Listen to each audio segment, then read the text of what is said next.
Hello everyone, welcome to our YouTube channel CS Sansar. आज हम discuss करेंगे अमेंडमेंट्स जो रिलीजियस और चैरिटेबल ट्रस्ट के लिए इंट्रोड्यूस की गई हैं इस फाइनेंस एक्ट 2021 में। अगर हम ट्रस्ट की बात करें तो पिछले 1-2 सालों में काफ़ी अमेंडमेंट इंट्रोड्यूस की गई हैं ट्रस्ट के लिए। जैसे कि पिछले साल हमारा पूरा सेक्शन रिवैम्प किया गया 12AB जो इंट्रोड्यूस किया गया, जहाँ पे provisional registration, renewal of registration, पूरा कंटिन्यूस मॉनिटरिंग के लिए ट्रस्ट के लिए अमेंडमेंट इंट्रोड्यूस की गई। उसी तरीके से एफसीआरए में भी काफी अमेंडमेंट इंट्रोड्यूस की गई इसी पिछले साल। इसी तरीके से इस बार फाइनेंस एक्ट 2021 में भी कुछ अमेंडमेंट इंट्रोड्यूस की गई हैं रिलीजियस और चैरिटेबल ट्रस्ट के लिए, जिन सबका एक ही सार है कि ताकि हम प्रिवेंट कर पाए misuse of funds. Charitable trust में जो भी हमारे फंड्स आ रहे हैं वो सिर्फ उसी पर्पस के लिए यूज हो जिस पर्पस के लिए ट्रस्ट फॉर्म की गई है। तो देखते हैं कि क्या अमेंडमेंट इंट्रोड्यूस की गई है। अगर हम समरी में गो थ्रू करें एक बारी, so application from loan and borrowing shall not be treated as application of income, यानी कि लोन एंड बोरोइंग लेके अगर आपने कोई भी खर्चा किया है तो वो खर्चा नहीं मिलेगा आपको। कॉर्पस डोनेशन का पैसा जो आपको आपके पास है that is required to be deposited under the mode specified under 11(5). No set of allowed for any excess application in any previous year और increase in exemption limit under 1023C 3AD और 3AE। अब इसको समझते हैं detail में कि इन amendments का क्या रेलेवेंस है। सबसे पहले application from loan and borrowing shall not be treated as application of income, यानी कि अगर आपने कोई लोन लेकर या बोरोइंग लेके कोई एप्लीकेशन करी है उसका खर्चा आपको नहीं मिलेगा। सपोज आपने कोई बिल्डिंग ली 80 लाख की, जिसमें से उस साल के फाइनेंशियल ईयर में आपको 50 लाख की टोटल रिसीट्स थी और 30 लाख आपने लोन एंड बोरोइंग लेकर उसमें खर्चा किया है। तो पहले हम क्या करते थे कि 80 लाख की जो हमने बिल्डिंग खरीदी है वो पूरा का पूरा एप्लीकेशन ऑफ इनकम ट्रीट किया जाता था। बट अब जो अमेंडमेंट आ गई है इसमें जो 50 लाख की रिसीट्स हैं सिर्फ उतने तक ही आपको एप्लीकेशन मिलेगा। जो 30 लाख आपने लोन से लेके खर्चा किया है बिल्डिंग बनाने में वो आपको एप्लीकेशन नहीं ट्रीट किया जाएगा।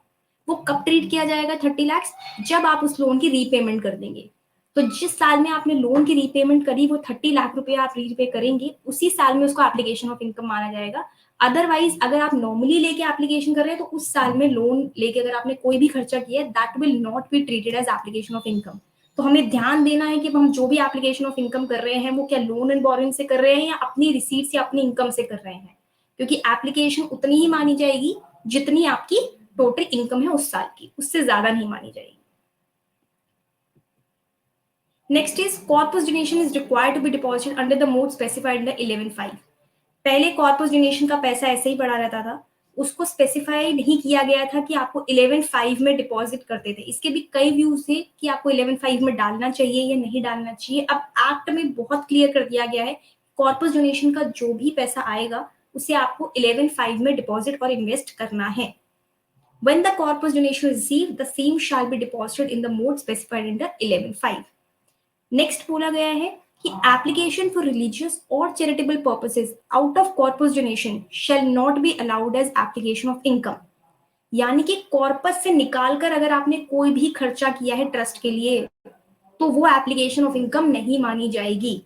एक तो सबसे पहली बात ये कि कॉर्पस डोनेशन को आप तभी एग्जेम्प्ट किया जाएगा, तभी एप्लीकेशन माना जाएगा, पहले आप उसे 11(5) में इन्वेस्ट करेंगे। उसके बाद अगर आपने उसे 11(5) में इन्वेस्ट कर दिया है उस कॉर्पस डोनेशन को आप वापस नहीं निकाल सकते एप्लीकेशन के लिए। अगर आपने निकाला है कॉर्पस डोनेशन में से पैसा तो उस साल में उसको एप्लीकेशन ऑफ इनकम नहीं माना जाएगा। तो आपकी जो नॉर्मल रिसीट्स हैं अदर देन कॉर्पस डोनेशन उसी में से ही आपको खर्चा अलाउड है। अगर आप फिर भी करते हैं कॉर्पस में से तो आपको एप्लीकेशन ऑफ इनकम नहीं माना जाएगा। वो एप्लीकेशन ऑफ इनकम कब माना जाएगा? जब उस कॉर्पस के पैसे को आप वापस से उन 11(5) में जो मोड स्पेसिफाई किए गए हैं वहां पर डाल देते हैं तब। तो जैसे हमने लोन एंड बोरिंग में डिस्कस किया कि लोन एंड बोरिंग रीपे करने पे ही आपकी एप्लीकेशन मानी जाएगी, ऐसे ही कॉर्पस डोनेशन में से पैसा निकालने पर उसकी एप्लीकेशन नहीं मानी जाएगी, उसको रीपे करने पे ही आपकी एप्लीकेशन ऑफ इनकम मानी जाएगी। Next is no set off allowed for any excess application in any previous year, यानी कि जितनी आपके टोटल इनकम है उस साल की उससे ज्यादा अगर आप एप्लीकेशन कर देते हैं तो आपका उसको सेट ऑफ या डिडक्शन नहीं मिलेगी। फॉर एग्जाम्पल आपकी 80 लाख की टोटल रिसीट्स थी, आपने 90 लाख की एप्लीकेशन कर दी, तो जो 10 लाख की आपकी एक्सेस एप्लीकेशन है उसे हम पहले क्या करते थे, हम उसको नेक्स्ट ईयर में ले जाते थे और उसे नेक्स्ट ईयर की एप्लीकेशन मान लेते थे। बट अब एक्ट में क्लियर कर दिया गया है कि अगर आप एक्सेस एप्लीकेशन करेंगे तो उसे कैरी फॉरवर्ड नहीं करेंगे, सेट ऑफ नहीं करने दिया जाएगा, उसे नेक्स्ट ईयर की एप्लीकेशन नहीं माना जाएगा। तो अगर आपकी 90 लाख की एप्लीकेशन हुई या 80 लाख की रिसीट्स थी, तो आपकी 80 लाख की ही एप्लीकेशन मानी जाएगी। उस 10 लाख को आप नहीं लेके जा सकेंगे, अगले साल की एप्लीकेशन नहीं मान पाएंगे। तो बहुत क्लियरली स्पेसिफाई कर दिया गया है एक्ट में इसके regarding. Next is increase in exemption limit under section 1023C 3AD and 3AE। 1023C 3AD और 3AE जो एग्जेम्पशन की बात करता है उन छोटी ट्रस्ट के लिए जो एजुकेशन इंस्टीट्यूशंस और हॉस्पिटल्स रन करती हैं। 3AD में बात होती है एजुकेशन इंस्टीट्यूशंस की, 3AE में बात होती है हॉस्पिटल्स की। तो पहले क्या होता था कि एग्जेम्पशन दी जाती थी, अगर आपकी एनुअल रिसीट 1 करोड़ तक की थी तो आपको एग्जेम्पशन मिल जाती थी। ये छोटे ट्रस्ट के लिए था। अब इस 1 करोड़ की लिमिट को बढ़ाकर 5 करोड़ कर दिया गया है, यानी कि अगर आपकी 5 करोड़ तक की टोटल रिसीट्स हैं तो भी आप 1023C 3AD और 3AE में एग्जेम्पशन क्लेम कर सकते हैं। बट इसमें पहले क्या होता था कि 3AD और 3AE में अलग अलग लिखा गया था। 3AD के लिए अलग 1 करोड़ की लिमिट थी, 3AE के लिए अलग 1 करोड़ की लिमिट थी। अब इसमें बोल दिया गया है, इसको क्लब कर दिया गया है। एग्रीगेट है कि अगर 3AD और 3AE में टोटल मिलाकर आपको 5 करोड़ की दी जाएगी, अलग अलग का सीन नहीं, कॉन्सेप्ट नहीं है। इसमें आपको मिलाकर 5 करोड़ की एग्जेम्पशन मिलेगी। तो इसका हमें ध्यान रखना है कि दोनों अलग अलग नहीं है, दोनों मिलाकर हमें नोट इसमें ध्यान देना होगा कि 5 करोड़ से ज्यादा की एग्जेम्पशन नहीं है, 5 करोड़ तक हमें 3AD और 3A की एग्जेम्पशन मिलेगी। आई होप आपको ये क्लियर हो गई हो अमेंडमेंट्स जो इस बार चैरिटेबल ट्रस्ट और इंस्टीट्यूशंस के लिए आई हैं। अगर इन केस आपको अभी भी कोई क्वेरी हो, you can mail your query और आप कमेंट सेक्शन में भी लिख सकते हैं।